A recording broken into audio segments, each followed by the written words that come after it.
พ่อขี้เกียจทำงานชาวบ้านรังเกียจเดียฉันต่างประจานคุณพ่อสิ้นดีสงสารคุณแม่ลำบากแท้หาเงินมาให้ได้มาเท่าใดพ่อใช้จนหมดไม่มีขัดสนจนยากลำบากคนแค้นเต็มทีอนาคตของลูกริบหรี่ความหวังที่มีมืดมนพ่อดื่มสุราเหมือนกินน้ำตาของแม่พ่อจ๋าฐานะเราแย่หากไม่แก้ความจนแม่เตือนพ่อด่าตบตีแม่เสียจนชอกช้ำระกำมองมนซ้ำถูกคนเขานินทากราบเท้าคุณพ่อลูกขอให้หยุดดื่มเหล้าหากมัวแต่เมาคนเขาย้ำหมิ่นเรื่อยมากลับตัวเสียใหม่กลับใจมาพัฒนาพ่อจะมีคุณค่าเลิกดื่มสุราเลิกการพนัน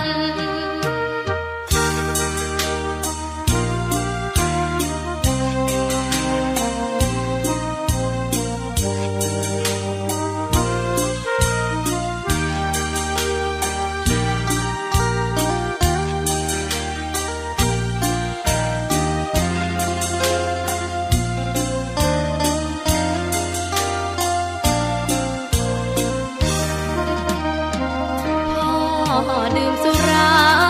เหมือนกินน้ำตาของแม่พ่อจ๋าฐานะเราแย่หากไม่แก้ความจนแม่เตือนพ่อด่าตบตีแม่เสียจนชอกช้ำระกำมองมนซ้ำถูกคนเขานินทากราบเท้าคุณพ่อลูกขอให้หยุดดื่มเหล้าหากมัวแต่เมาคนเขาย้ำหมิ่นเรื่อยมากลับตัวเสียใหม่กลับใจมาพัฒนาพ่อจะมีคุณค่าเลิกดื่มสุราเลิกการพนัน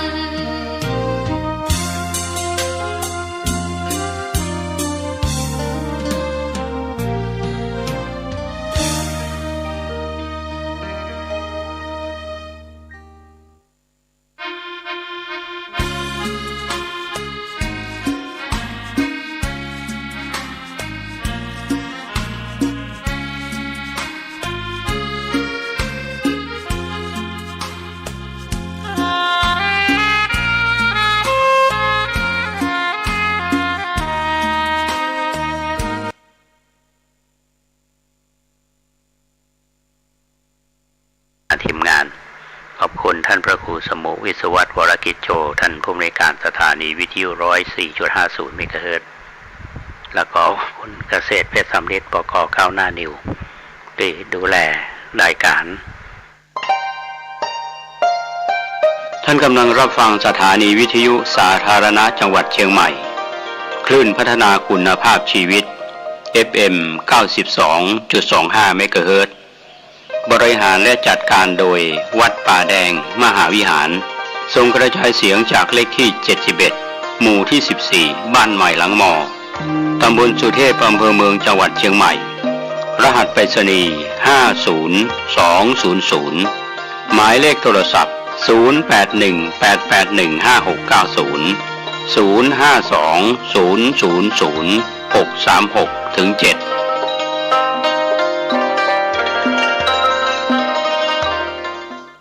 สวัสดีครับท่าน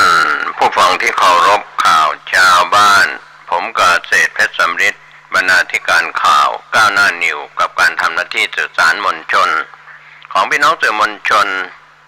ทุกแขนงสาขาจากส่วนกลางและก็ส่วนภูมิภาคข่าวภายในประเทศข่าวจากต่างประเทศก็เป็นเรื่องราวของพี่น้องสื่อมวลชนที่ใช้ศัพท์ว่าฐานันดร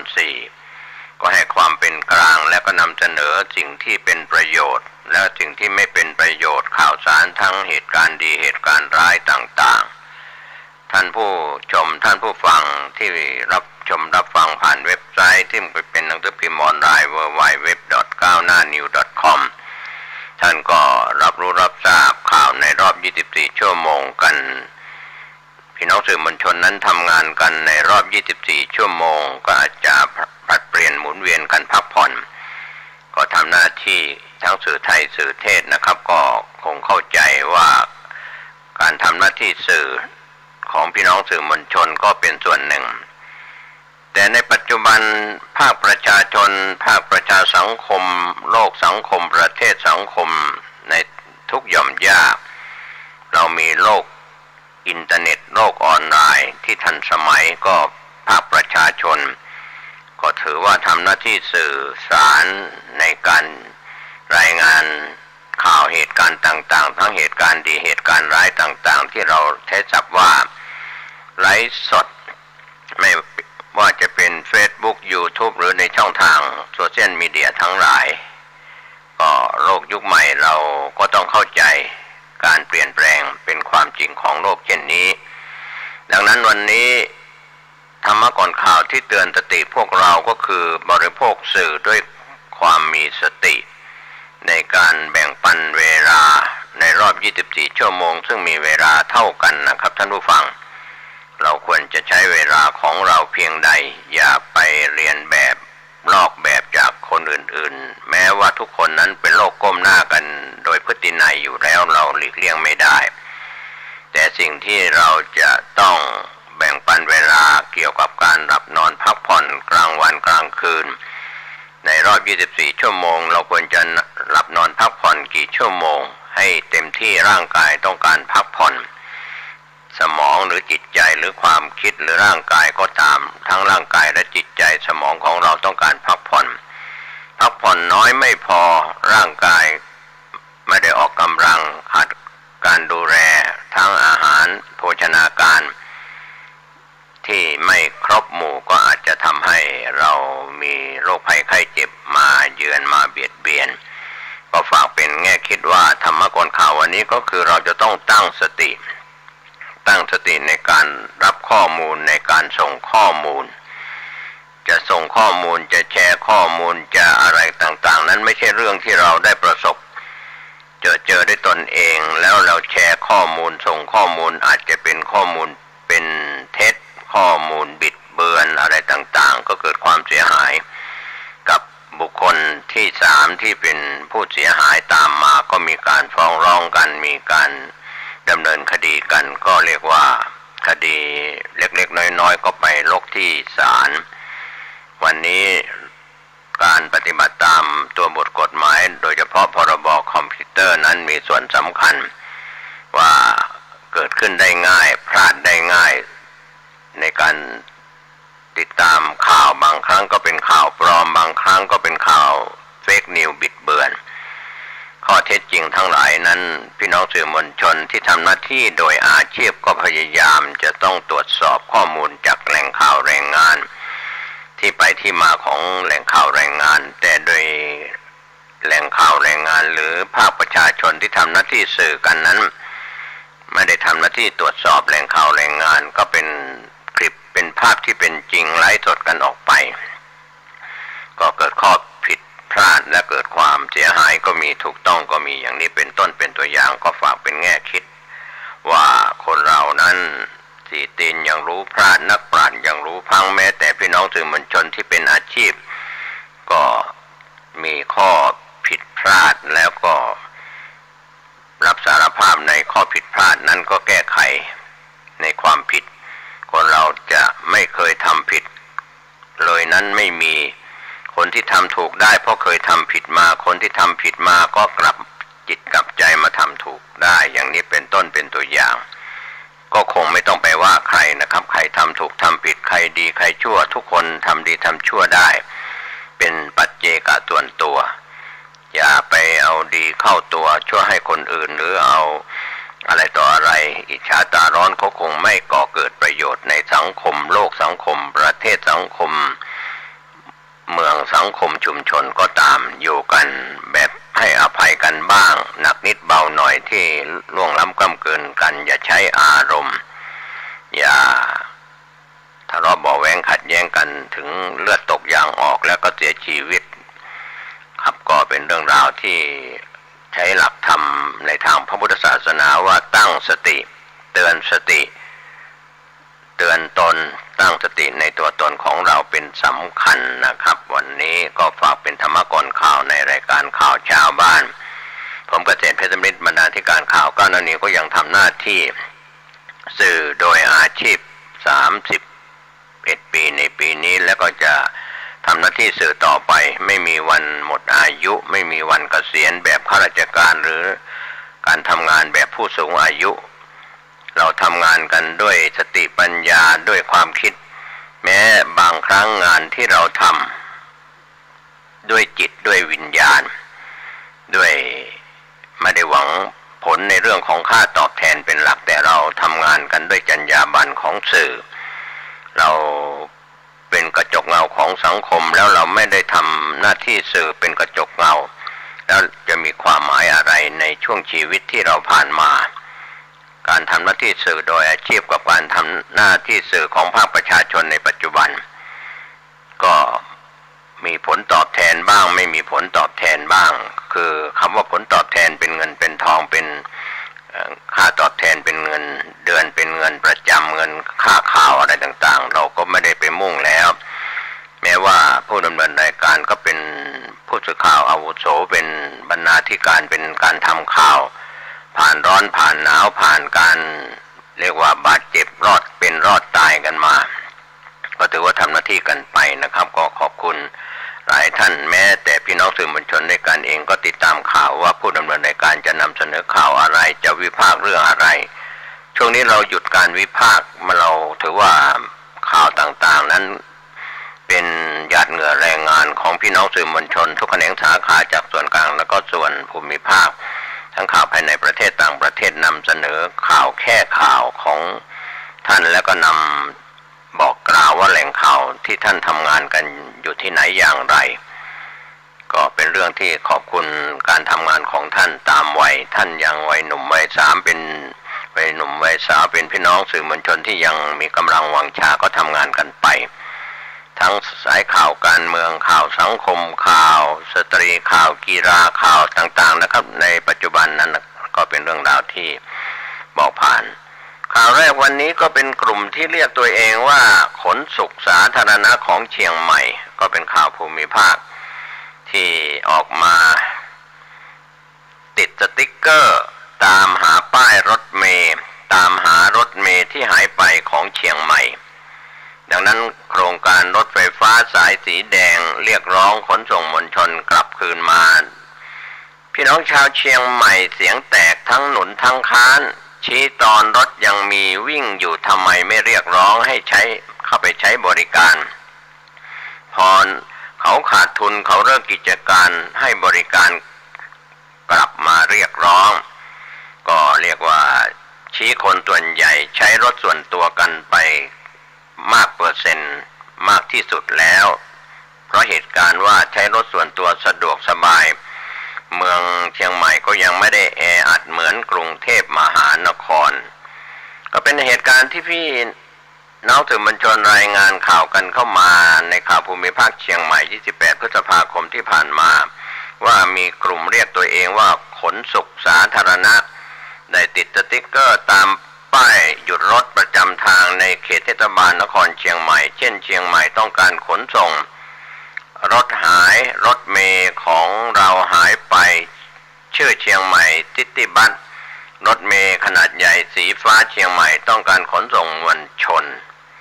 รถหายรถไฟฟ้าของเราหายไปโครงการรถไฟฟ้าสายสีแดงผ่านมา7 ปีแล้วเมื่อคนเชียงใหม่จะได้ใช้รถไฟฟ้าเชียงใหม่ก็ต้องการขนส่งมวลชนแต่ในส่วนของคนกรุงเทพมี2 แถวมีรถไฟฟ้ารถไฟ ไฟฟ้าใต้ดินมีเรือมีรถเมล์ชาวเชียงใหม่มีอะไรบ้างนะครับก็คนเชียงใหม่ก็อยากได้ขนส่งมวลชนรถหายรถเมล์ของเราหายไปหากพบเจอรถเมล์ของคนเชียงใหม่ก็ติดต่อได้นะครับก็ถือว่าเป็นกลุ่มของคนเรียกร้องผ่าน Facebook ขนส่งสาธารณะเหล่านี้เป็นต้นก็ด้านชาวเน็ตทั้งหลายหรือชาววิพากษ์วิจารณ์ชอบวิพากษ์วิจารณ์ในเรื่องนี้ก็ออกมาเสริมกำลังในการตอบโต้ว่าอย่าโทษประชาชนว่าไม่ใช้บริการรู้จักคิดบ้างสภาพบ้านเมืองเป็นอย่างไรบ้านอยู่ในซอยลึกจะให้ออกมาโบกรถเมล์รอรถเมล์ยังไงทางรถจักรยานก็ไม่มีที่จอดรถจักรยานก็ไม่มีระบบบริการสาธารณะไม่ทั่วถึงครับก็เรียกว่าเบิกตาดูบ้างอย่างเช่นญี่ปุ่นเขาเชื่อมต่อกันไปหมดปั่นจักรยานโดยรถนะครับกว่าจะรอรถมีกี่คันบ้านอยู่สันป่าตองหางดงจะทำยังไงเลิกงานกว่าจะกลับไปถึงบ้านแวะนั่นแวะนี่สมองควรจะได้คิดให้ยาวๆอันนี้ก็เป็นมุมมองวิพากษ์วิจารณ์ของท่านที่ตอบโต้กลุ่มนี้รถเมล์ขาวเป็นนโยบายของเทศบาลนครเชียงใหม่ร่วมกับผู้ว่าราชการจังหวัดก็เรียกว่าจังหวัดใหญ่ควรต้องมีระบบขนส่งมวลชนที่ดีระบบขนส่งสาธารณะพอมายุคนี้รถเมล์หายหมดไม่มีดีที่สุดปกติรถยนต์ส่วนตัวก็มีกันทุกบ้านทุกครัวเรือนหนึ่งก็มีมากเสียด้วยตอนรถยังมีวิ่งทำไมไม่ติดป้ายรณรงค์ให้คนไปใช้บริการเยอะๆพอเขาขาดทุนเขาเลิกกิจการให้บริการไปนำสติ๊กเกอร์มาติดป้ายเรียกร้องใช้สมองคิดดีแล้วใช่ไหมครับอันนี้ก็เป็นอีกมุมมองหนึ่งของคนที่ตอบโต้มาแบบนี้เขาเรียกว่าเห็นแก่ตัวขาดทุนหรือไม่อย่างไรก็เป็นมุมมองของผู้วิพากษ์วิจารณ์ถ้าอยากให้ขนส่งสาธารณะของเชียงใหม่มีคนใช้เยอะๆก็ต้องครอบคลุมไปถึงอำเภอรอบนอกด้วยเพราะคนเชียงใหม่มีบ้านอยู่ต่างอำเภอเข้ามาทำงานในเมืองบ้างทำงานอีกอำเภอหนึ่งบ้างถ้ามีแล้ววิ่งแต่ในเมืองก็ถือว่าถ้ามีรถเมล์ที่ระยะห่างหย่อนยานก็ไม่ตอบโจทย์คนเชียงใหม่ก็ต้องทำมาหากินต้องรีบไปสแกนนิ้วมือเข้าทำงานเหมือนกันส่วนตอนเขามาวิ่งผมก็ไม่เคยเคยไปทำข่าวตอนเปิดโครงการหนึ่งอยู่รถใหม่สวยเลยแต่เหมือนมีคนเล่าให้ฟังว่าไม่มีคนขึ้นมากเพียงพอให้คุ้มทุนเลยยกเลิกไปอันนี้ใครมีข้อมูลก็ควรจะได้นำมาชี้แจงบ้างโดยเฉพาะผู้ประกอบการที่ยกเลิกกิจการไปเอารถแดงมาวิ่งเป็นสายแทนรถเมล์ก็ได้จำนวนสายเยอะแต่รถแดงนั้นมีจำนวนมากจัดให้วิ่งทุก10 ถึง 15 นาทีพอใช้เวลารอรถไม่นานเส้นทางรถที่วิ่งผ่านบ้านผ่านโรงเรียนผ่านที่ทำงานก็ให้เวลาคนปรับตัวเดี๋ยวคนก็ใช้บริการเองสมัยก่อนรถเมล์เหลืองสายไหนผ่านกาดหลวงก็แน่นทุกวันปัญหาไม่ได้อยู่ตรงที่มีแล้วคนไม่ใช้แต่มันต้องมีให้ครอบคลุมทั่วถึงแต่เทศบาลนครเชียงใหม่ชุดไหนๆจนถึงชุดปัจจุบันนี้ก็ไม่สนใจเลยผลักดันให้คนไปใช้รถส่วนตัวกันหมดอันนี้ก็เป็นมุมมองนานาทัศนะจากผู้ที่วีโต้กลับมารถเอกชนไม่มีลูกค้าเขาหยุดวิ่งชั่วคราวก็เป็นเรื่องปกติขนาดมีนักท่องเที่ยวเต็มเมืองยังไม่ค่อยจะมีคนขึ้นเลยเอกชนถ้าวิ่งไม่คุ้มทุนเขาก็ต้องเลิกกิจการไปนี่ก็มุมมองของอีกท่านหนึ่งและอีกมุมมองหนึ่งก็คนส่วนใหญ่ใช้รถยนต์ส่วนตัวแล้วมอเตอร์ไซค์ส่วนตัวแล้วสะดวกดีรถยนต์ก็ดีคนก็ไม่เยอะไม่ได้แออัด เหมือนเมืองหลวงกรุงเทพครับระบบขนส่งมวลชนมันก็เลยไม่ตอบโจทย์ที่มีอยู่ก็พอเป็นการประทังกันไปรถแดงรถตุ๊กๆดีไม่ดีหลังๆคนก็ใช้แก๊ปมากกว่าเพราะราคาชัดเจนอีกมุมมองหนึ่งก็บอกว่าไม่มีคนขึ้นเขาก็เลยเลิกวิ่งมันก็ใช่แต่ต้องดูเหตุผลด้วยว่าเพราะอะไรเพราะความที่ไม่มีมาเป็นเวลานานชาวบ้านเขาก็ปรับตัวด้วยการซื้อรถส่วนตัวใช้ซื้อมอเตอร์ไซค์ใช้กันหมดแล้วเกิดอยู่ดีๆเอารถบัสมาวิ่งก็ต้องไม่มีคนขึ้นอีกเป็นธรรมดาของแบบนี้ต้องใช้เวลาไม่เหมาะจะให้เอกชนทำเพราะเอกชนรอไม่ได้ต้องให้ทางจังหวัดเป็นผู้บริหารโครงการเองหรือให้สัมปทานเอกชนโดยต้องกำหนดระยะเวลา10 ปี 20 ปีก็เรียกว่าคุณต้องพร้อมที่จะดำเนินการแม้จะไม่มีคนขึ้นในช่วงแรกๆก็ในส่วนของทีมข่าวได้รายงานเพิ่มเติมหลังจากฟังมุมมองของผู้วิพากษ์วิจารณ์ตอบโต้กันไปตอบโต้กันมาแล้วก็พี่น้องสื่อมวลชนเราก็รายงานเพิ่มเติมว่าก่อนหน้านี้มีผู้ประกอบการรถโดยสารประจำทางต่างหยุดให้บริการหลังสถานการณ์การแพร่ระบาดของโควิด -19 นักท่องเที่ยวหายไปเช่นรถเมล์เชียงใหม่ของบริษัทหนึ่งนะครับงดให้บริการชั่วคราวมาตั้งแต่ 26 มีนาคม 2563 ภายหลังพบว่ามีการประกาศขายรถโดยสารในราคาคันละ 2,500,000 บาทไปแล้วส่วนรถเมล์ขาวของเทศบาลนครเชียงใหม่หยุดให้บริการชั่วคราวมาตั้งแต่ 1 ตุลาคม 2564 ปัจจุบันการเดินทางโดยรถขนส่งสาธารณะในตัวเมืองเชียงใหม่จะใช้วิธีโบกรถแดงหรือรถ2 แถวสีแดงไปยังจุดหมายปลายทางต่างๆสนนราคาก็เริ่มต้นกันที่30 ถึง 50 บาทก็อยู่ระหว่างระยะทางด้วยตกลงราคากันเองจะใช้วิธีการเรียกรถผ่านแอปพลิเคชันเช่นแก๊ปอินไดเวอร์เหล่านี้เป็นต้นส่วนต่างอำเภอก็จะมีรถ2 แถวประจำทางให้บริการที่สถานีขนส่งมีช้างเผือกแล้วก็ย่านตลาดบรรถหรือกาดหลวงส่วนการเดินทางจากท่าอากาศยานเชียงใหม่ไปยังโรงแรมต่างๆก็จะมีรถแท็กซี่สนามบินราคา160 บาทต่อเที่ยวครับก็จะมีป้ายประท้วงอะไรกันไปก็ว่ากันไปตามสิทธิเสรีภาพนะครับข่าวก็ขอบคุณพี่น้องสื่อมวลชนที่เรียกร้องรถเมล์หรือว่ารถขนส่งสาธารณะที่หายไปเมื่อขาดทุนแล้วใครจะอยู่เพื่อขาดทุนไม่มีผู้ใช้บริการหรือมีผู้ใช้บริการรถขนส่งหรือว่ารถเมล์น้อยก็ยังคงมีรถ4 ล้อแดงหรือรถแท็กซี่หรือรถตุ๊กๆอะไรก็แล้วแต่นะครับก็คงจะ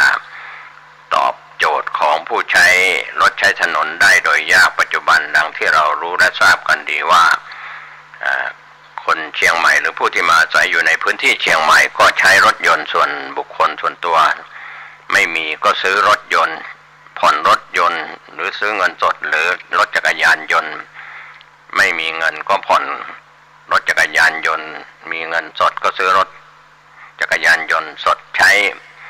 ท่ามกลางราคาน้ำมันที่ถีบตัวสูงขึ้นทุกวันปรับตัวเป็นสตางค์ทุกวันคนก็ต้องมีความจำเป็นต้องไปทำงานนะครับท่านผู้ฟังน้ำมันแพงเกิดจากอะไรสินค้าราคาแพงเกิดจากอะไรก็เป็นเรื่องราวที่เราควรจะใช้วิจารณญาณดูบ้านเมืองของเราเปลี่ยนแปลงไปในช่องทางใดครับมีการสร้างปั๊มน้ำมันใหม่ๆ2 ข้างทางที่ท่านเดินทางไปในย่านตัวเมืองเชียงใหม่และหลายจุดหลายแห่งกิจการปั๊มน้ำมันเจริญรุ่งเรืองเพราะราคาน้ำมันเรียกว่าลอยตัวถีบตัวสูงขึ้นนะครับก็คงจะเป็นเรื่องยากเรื่องลำบากเรียกว่าโดยจำยอมในการเดินทางออกจากเคหสถานที่อยู่ที่อาศัยหรือในจุดหมายปลายทางที่จะไป รั่วไหลไปกับน้ำมันเชื้อเพลิงหรือก๊าซอะไรที่เติมในรถของท่านที่ยังใช้ได้อยู่ส่วนน้ำมันเชื้อเพลิงก็เช่นเดียวกันก็เรียกว่าเผาผลาญเงินในกระเป๋าของท่านต้องจ่ายลงไปเพื่อใช้เชื้อเพลิงจะเป็นน้ำมันหรือแก๊สก็ตามที่ใช้ไปกับยานพาหนะของท่านนะครับก็เป็นอุทาหรณ์เตือนใจกับพี่น้องชาวเชียงใหม่หรือผู้มาอาศัยอยู่เชียงใหม่ครับก็รถยนต์ส่วนตัวรถจักรยานยนต์ส่วนตัวทางถีบทางจราจรรถจักรยานก็หาได้โดยยากนะครับก็เป็นเรื่องที่ก็คงรอความหวังหลายฝ่ายที่รอความหวังสำหรับเชียงใหม่กับรถขนส่งมวลชนที่จะกลับมาอีกหรือไม่จะหยุดชะลอไป 2-3 ปีในช่วงสถานการณ์โควิดนั้นก็เป็นข้ออ้างต่อจากนี้ไปโควิด -19 อาจจะเจือจางลงหรือเบาบางลงก็คงจะอ้างไม่ได้พี่น้องประชาชนออกจากบ้านกันทุกวันนะครับนี่ก็เป็นข่าวในพื้นที่ของเชียงใหม่กันบ้างก็ขอบคุณพี่น้องสื่อมวลชนในส่วนทีมข่าวจากภูมิภาคของเชียงใหม่ข่าวจากผู้จัดการออนไลน์รายงานข่าวจากส่วนกลางว่ามีการบุกจับแก๊งจีนสุดแสบเช่าโฮมสเตย์เชียงรายลวงสาวราวถ่ายหนังโป๊ขายออนไลน์28 พฤษภาคม 2565ทีมข่าวได้รายงานจากเชียงรายตำรวจบุกจับแก๊งชาวจีนสุดแสบเช่าโฮมสเตย์แหล่งท่องเที่ยวดังของเชียงรายลวงสาวลาวถ่ายหนังโป๊ไลฟ์สดบันทึกคลิปขายออนไลน์ผ่านแอปของจีนผู้สื่อข่าวได้รายงานจากพลตำรวจโทสุรเชษฐ์หักพานผู้ช่วยผู้บัญชาการตำรวจแห่งชาติและหัวหน้าชุดปฏิบัติการปราบปรามการล่วงละเมิดทางเพศต่อเด็กทางอินเทอร์เน็ตตำรวจพร้อมด้วยตำรวจสืบสวนสอบสวนอาชญากรรมทางเทคโนโลยีกก.4 บก.สอท.4 ตำรวจสถานีตำรวจภูธรเมืองเชียงรายสถานีตำรวจภูธรแม่ยาวอำเภอเมืองเชียงรายด่านตรวจคนเข้าเมืองตม.จังหวัดเชียงรายกอ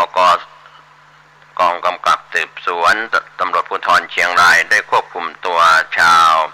สัญชาติจีน6 คนก็คือนายชัง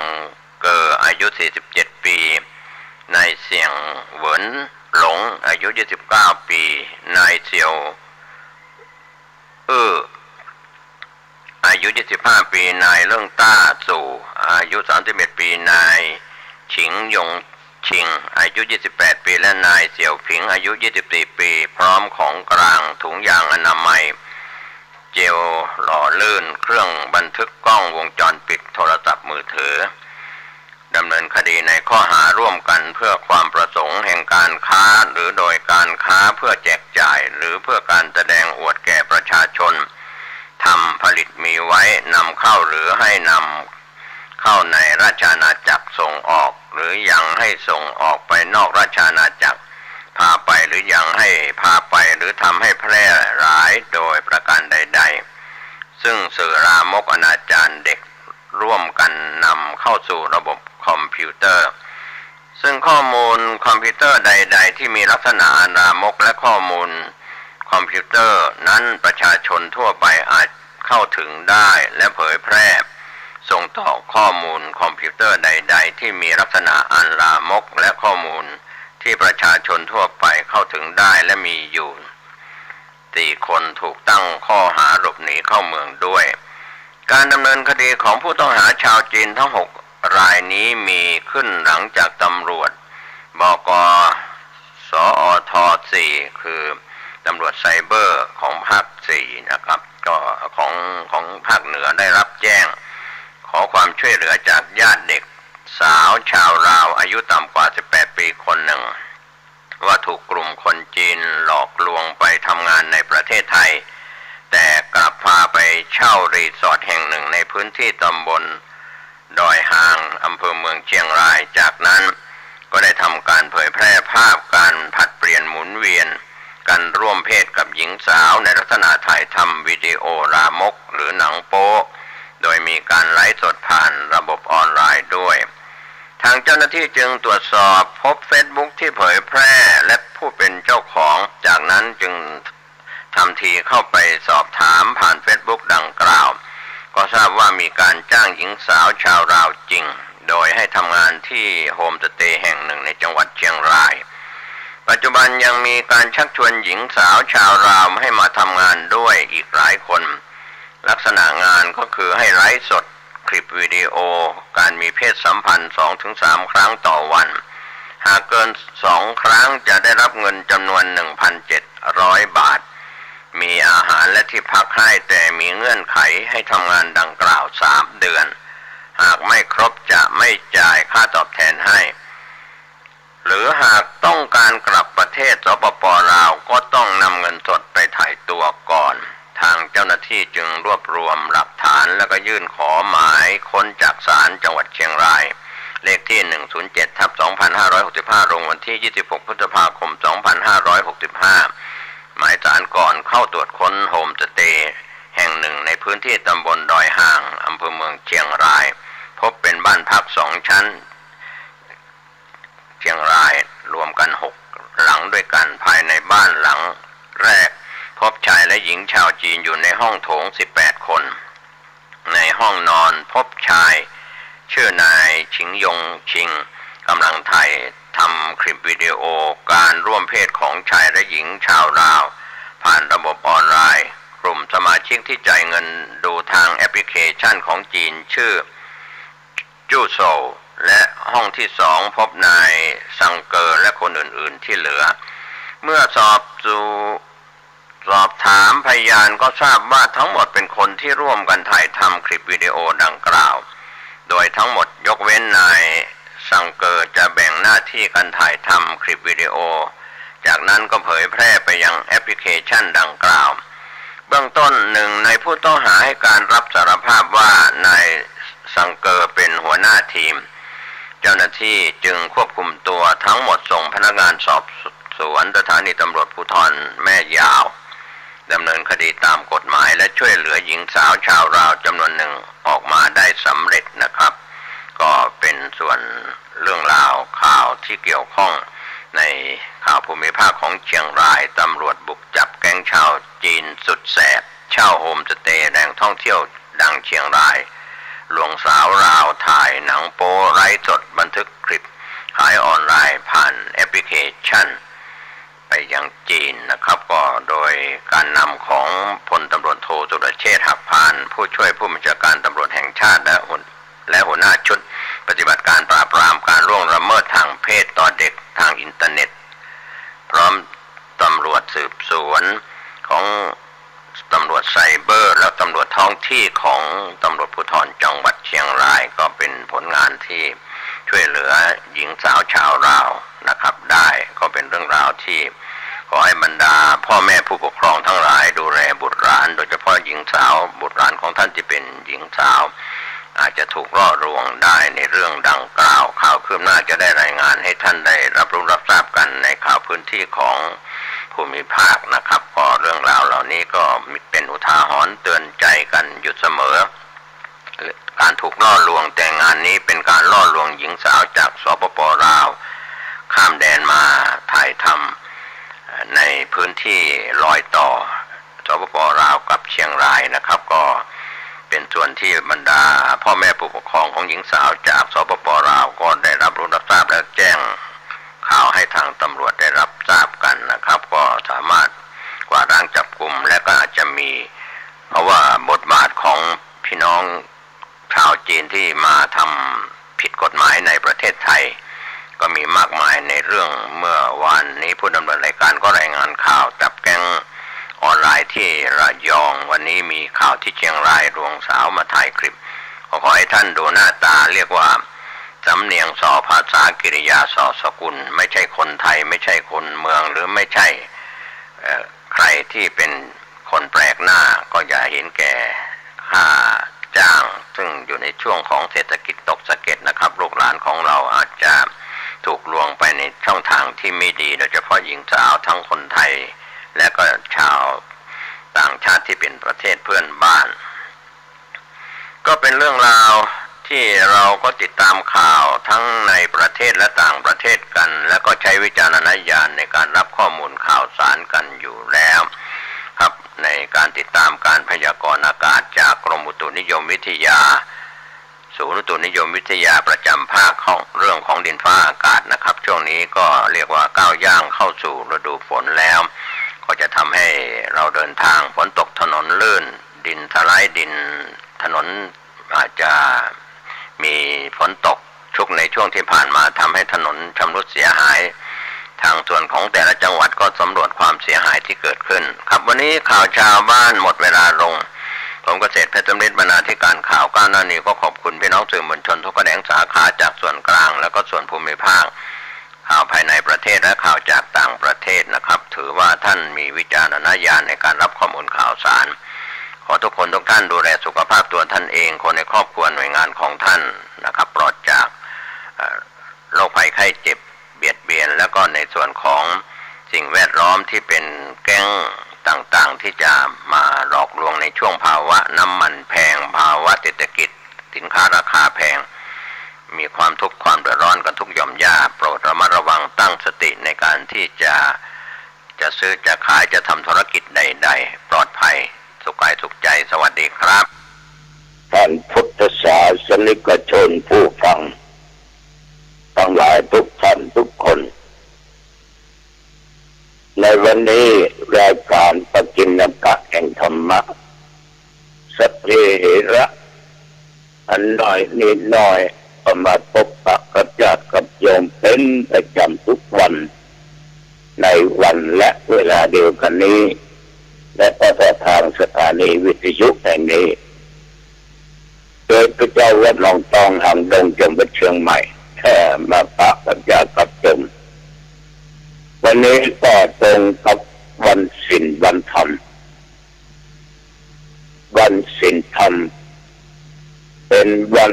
ตัวแทนของพระพุทธเจ้าหรือว่าเป็นวันของพระพุทธเจ้า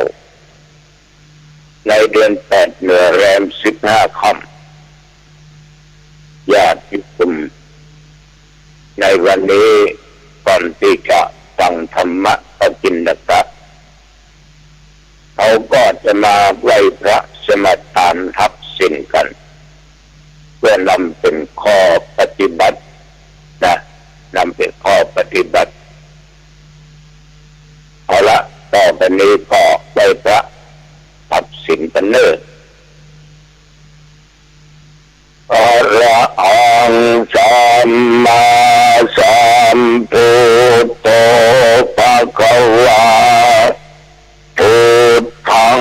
ภะคะวันตังอะภิวาเทมิกราบพระพุทธสวากขาโตภะคะวะตาธัมโมธัมมังนะมัสสามิ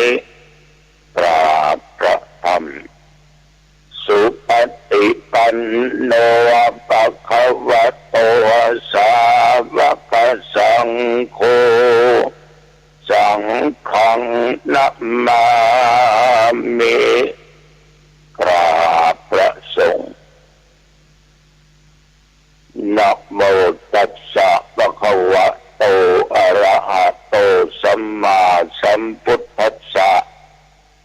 นะโมตัสสะภะคะวะโตอะระหะโตสัมมาสัมพุทธัสสะนะโมตัสสะภะคะวะโตอะระหะโตสัมมาสัมพุทธัสสะพุทธังสรณังคัจฉามิธัมมังสรณังคัจฉามิสังฆังสรณังคัจฉามิทุติพุทธังสรณังคัจฉามิทุติยัมปิธัมมังสรณังคัจฉามิทุติยัมปิสังฆังสรณังคัจฉามิตติยัมปิพุทธังสรณังคัจฉามิ ตติยัมปิธัมมังสรณังคัจฉามิตติยัมปิสังฆังสรณังคัจฉามิปานาติปาตาเวระมะนีสิกขาปะทังสมาธิยามิสิกขาบทนี้ละเว้นการฆ่าสัตว์บวาสัตว์เดรัจฉานสัตว์มนุษย์ปาตินนาทานาเวระมะนีสิกขาปะทังสมาธิยามิสิกขาข้อนี้ห้ามบ่ให้ลักทรัพย์บ่ว่าจะด้วยการปล้นจี้ช่อโกงนะเป็นห้ามกาเมสุมิจฉาจาราเวระมะนีสิกขาปะทังสมาธิยามิศีลสิกขาบทนี้ห้ามบ่ให้ประพฤติผิดในกามในลูกในเมียในสามีคนอื่นมุสาวาทาเวระมะนีสิกขาปะทังสมาธิยามิศีลสิกขาบทนี้ห้ามบ่ให้กล่าวคำเท็จคำจุคำหลอกคำลวงด่าส่อเสียดติฉินนินทาสุราเมรยะมัชฌปมาทฐานาเวระมะนีสิกขาปะทังสมาธิยามิศีลสิกขาบทนี้เป็นละเว้นในการดื่มของมึนเมาเนาะของมึนเมาทุกชนิดตลอดของเสพติดทุกอย่างเพราะว่าเป็นกัญชาเฮโรอีนยาบ้ายามะเหล่านี้เป็นต้นสีเลนะสุขติงยันติสีเลนะโภคสัมปทาสีเลนะนิพุตติงยันติตัสมาสีลังวิโสทะเยกรมอุตุได้ประกาศว่าตั้งแต่ตะวันวามาถึงปัจจุบันประเดี๋ยวนี้หนองตองและบริเวณใกล้เคียงกัน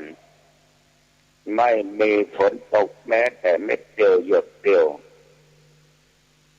บ่มีลมแห้งฝนนะ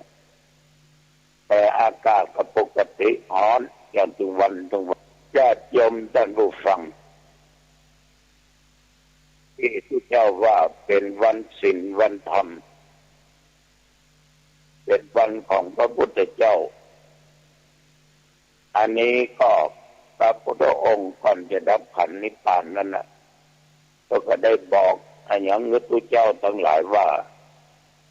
ถ้าตถาคตหรือตนพุทธเจ้าดับขันธ์ปรินิพพานไปแล้วตัวแทนของตถาคตก็คือพระธรรมวินัย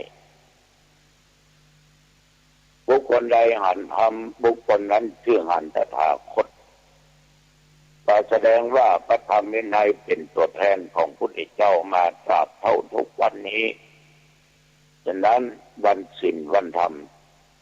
จึงเป็นวันของพระพุทธเจ้าญาติโยมท่านผู้ฟังทั้งหลายแต่วันนี้ก็ตอนบ่ายมีโอกาส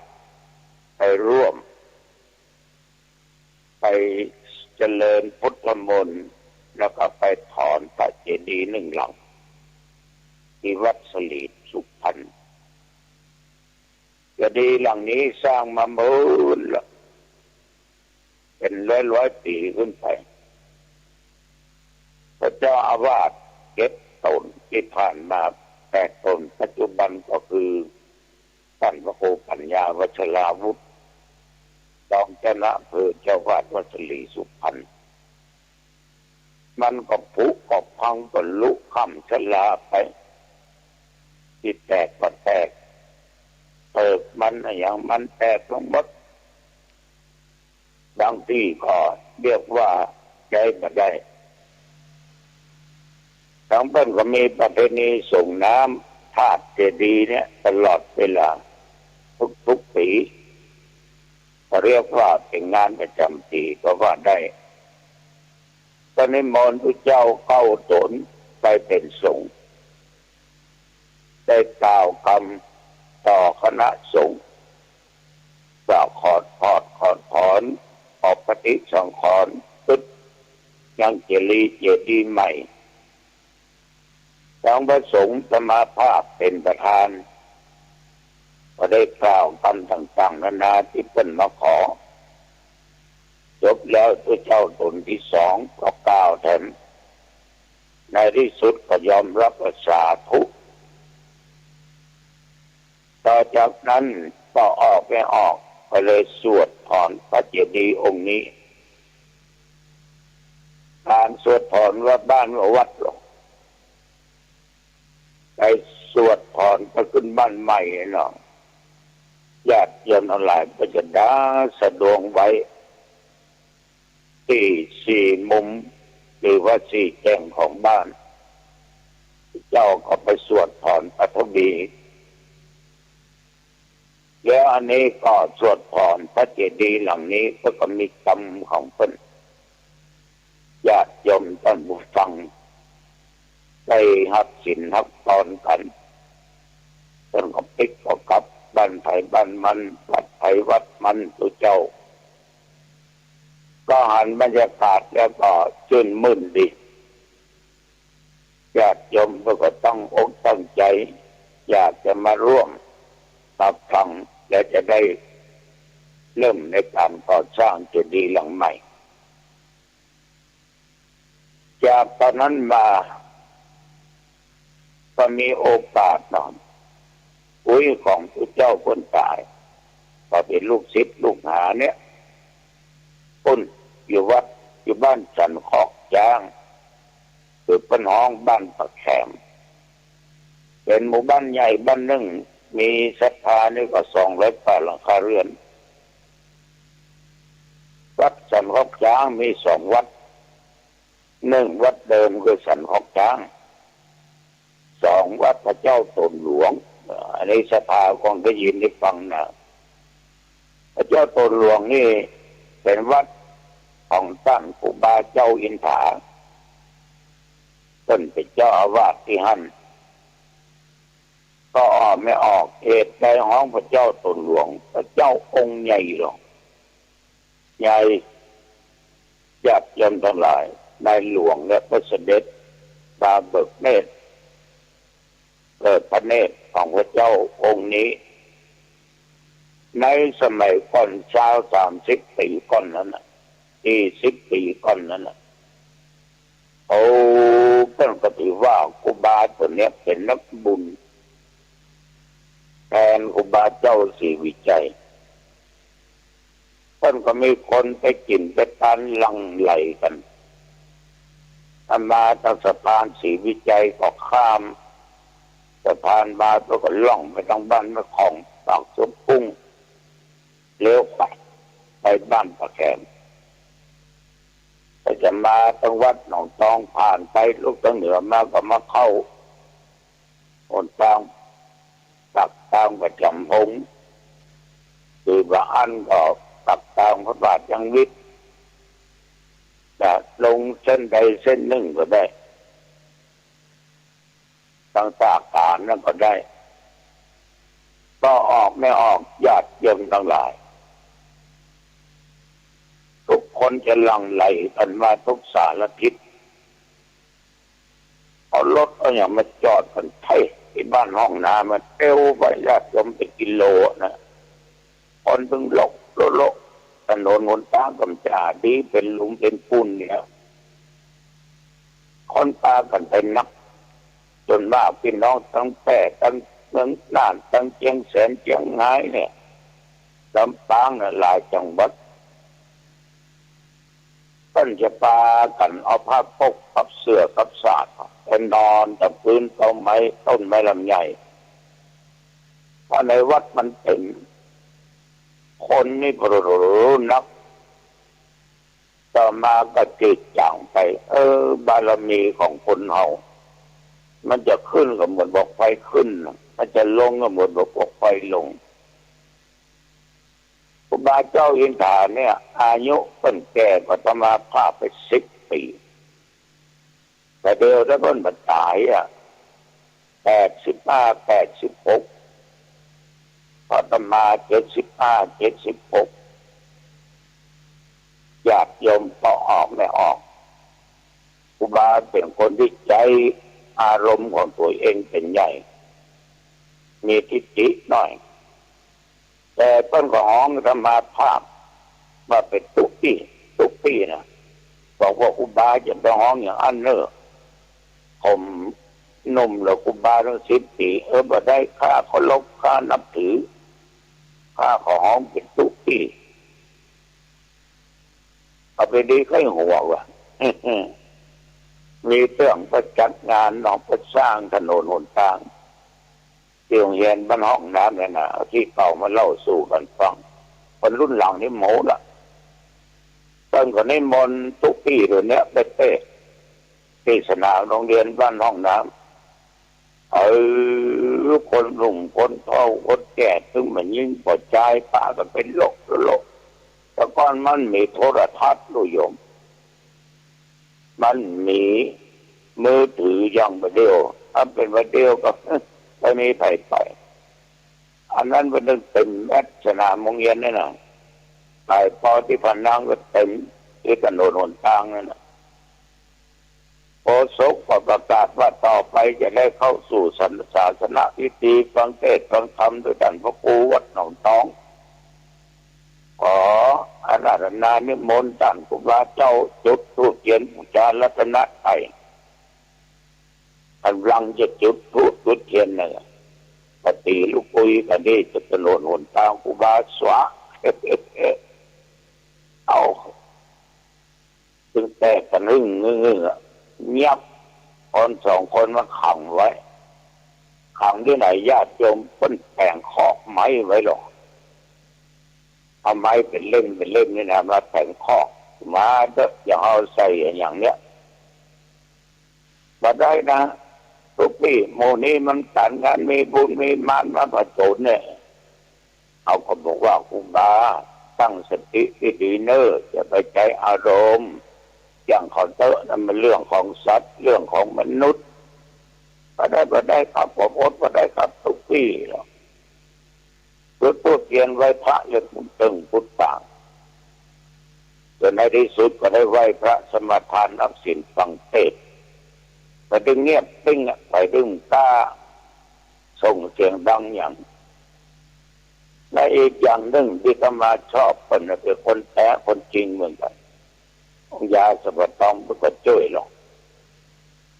แล้วก็ถ้ามีการแข่งขันบอกไฟนี่นะจะบอกให้โยม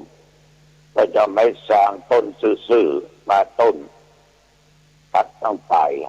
เราก็จะเอาฝังไว้กันตั้งจักเอาไปดังทางบอกไฟมันถ้าบอกไฟบอกได้ขึ้นซื่อชัดไปตามไม้สร้างเล่นนั้นเองนะจนสุดปลายนั้นชนะถ้าว่าขึ้นสูงขนาดไหนก็จ้างแต่มันเอ็นซ้ายเอ็นขวาไปตามบรรทัดตามไม้สร้างเล่นนั้นเองนะการคือผู้บ่าวก็ตัดสิ่งง่ายๆนะแต่ชาวบ้านจะต้องพัดตึงใจลมแจ้งด่าว่าเพิ่นเดี๋ยวมันตายไปก็หลาย10 ปีแล้วญาติโยมพระเจ้าตนหลวงนี่นะสรีระร่างกายของครูบาเนี่ยเพิ่นก็ยังตั้งไว้ให้ดูแต่ศาลาน้อยเอาศพครูบาไปหั่นให้ก็ถึงตาไปเผาเอาหัวแล้วได้เอาหัวเนาะเนี่ยโยมวัดสันพกจางวัดปะแคนแล้วก็มีวัดพระเจ้าตนหลวงลูกศิษย์ลูกหาธรรมภาพก็มีหลายคนตัวนี้ก็วิปัสสนาอายุได้85 ปีและตายแล้วก็ได้มนต์พระเจ้าท่านตะบนหนองตองไปหัดการป้องธรรมภาพเพื่อนพยายามที่ไปเมื่อวันนอน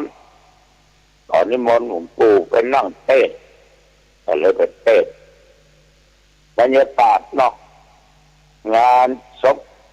ของพระเจ้ามาตรงนี้กับพระเจ้าพันเนนเดืองห้าม มีญาติโยมทางบรรดาหน้าก็เป็นเจ้าภาพก็เป็นสภาในตำบลหนองตองคนหลายญาติโยมคนนับนั่งเต็มกันเต็มหมดอะ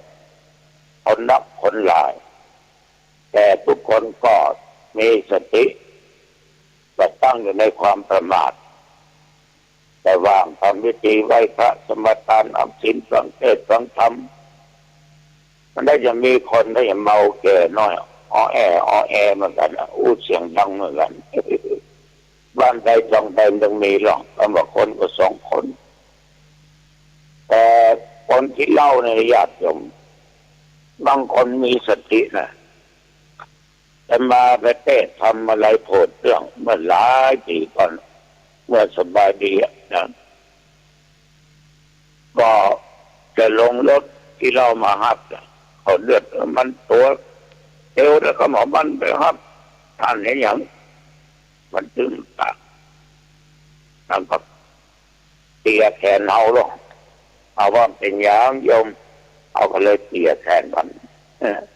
เอาเตียวนำหน้ามันเนี่ยมันเตียวไปก้นเนาะใครฮับใครบ่หัวหน้าเกินไปบนเงินแกก็ขึ้นไปนั่งตรงหน้าธรรมวาสธรรมานั่งบนธรรมวาสแล้วก็หัวจักไว้พระนะกราบอาตมาภาพนะญาติโยมอาจารย์นำใบพระสมทานนับศีลแล้วก็ว่าได้แล้วว่าเสียงดังด้วยเนาะชาวบ้านชาวจองที่บนหอบนกันไปถึงไปอยู่ดังลุ่มเมาแล้วมันลกฝนดูเจ้าคนหยัดฟังเทศน์ฟังธรรมกันไปบางคนก็จักแขนแต่มันก็บอกไปเพิ่นก็บอกว่าผมจะฟังท่านพระครูเทศน์ผมติดตามฟังและตามเพิ่นนั้นก็เดือดกันจารย์ราธนาธรรมจบปบเอากันนะโมเทศก็ไหลโผดชาวบ้านชาวจองก็วิพากษ์วิจารณ์คนเมาเหล้ามันนี่นั่งเงียบสงบยกมือไหว้ตัวยังใส่กันเทศด้วยสาวนะพอได้ไล่คนละใครไม่ใส่สักคนนะ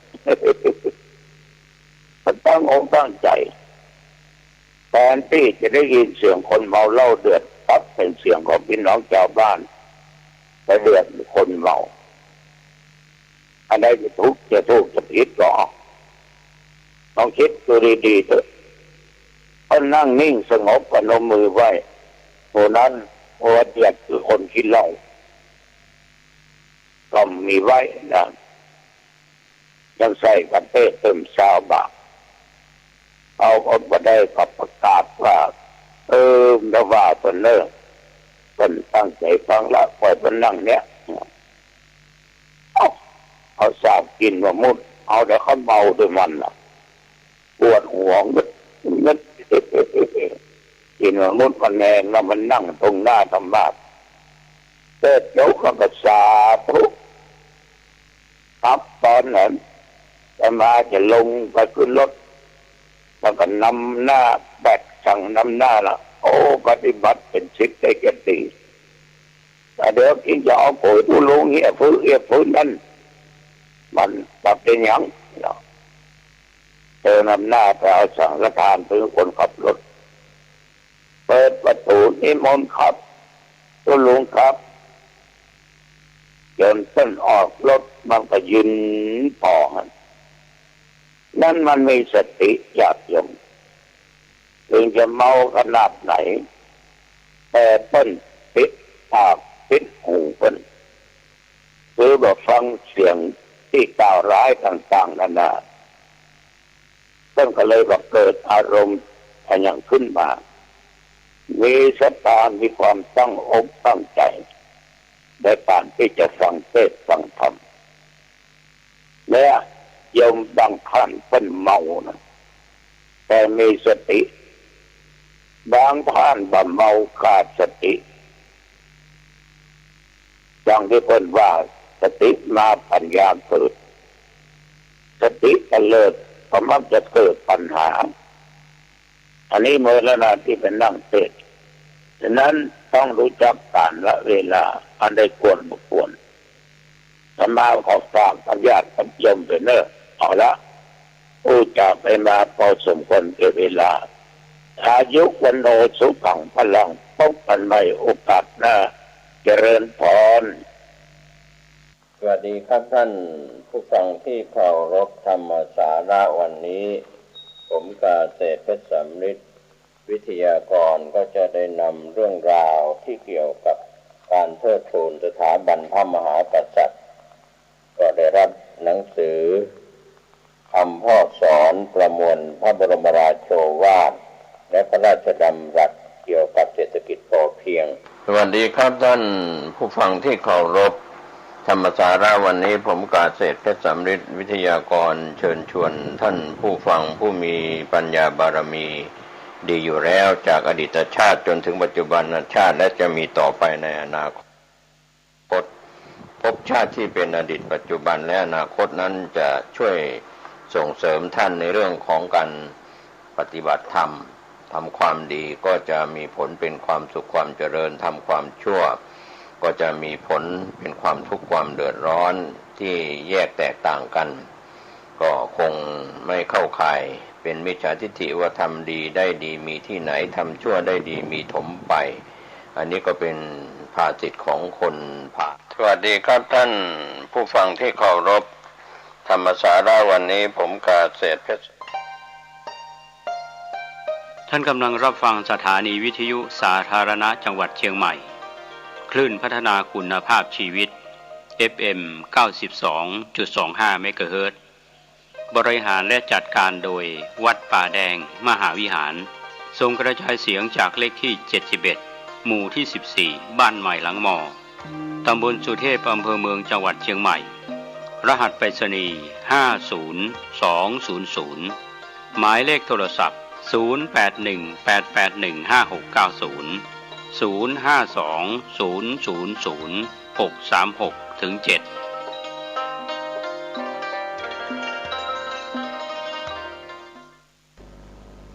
ธรรมะเป็นความจริงของชีวิตธรรมะเป็นความจริงของโลกดั่งมนุษย์โลกทุกคนต้องการความสงบปรารถนาให้ความสงบเกิดขึ้นกับชีวิตตนเองเกิดขึ้นกับครอบครัวของตนเองเกิดขึ้นกับประเทศชาติของตนเองความสงบเป็นสิ่งอันประเสริฐสำหรับบัณฑิตทั้งหลายแสวงหาความสงบรู้ว่าความสงบเป็นเหตุให้เกิดปัญญาความสงบเป็นบ่อเกิดแห่งการตัดสินใจใดๆไม่ผิดพลาดความสงบเป็นเหตุให้เกิด